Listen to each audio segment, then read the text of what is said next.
இன்றைக்கி சீரக சம்பா வச்சு ஒரு அருமையான பால் பாயசம் பண்ண போகிறோம்.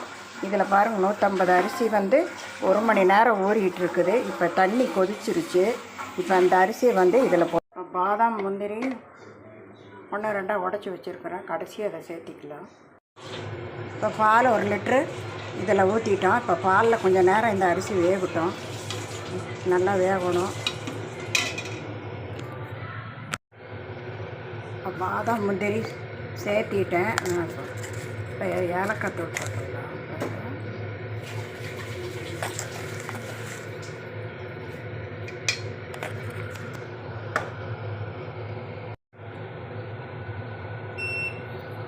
இப்போ சர்க்கரை சேர்த்திக்கலாம்.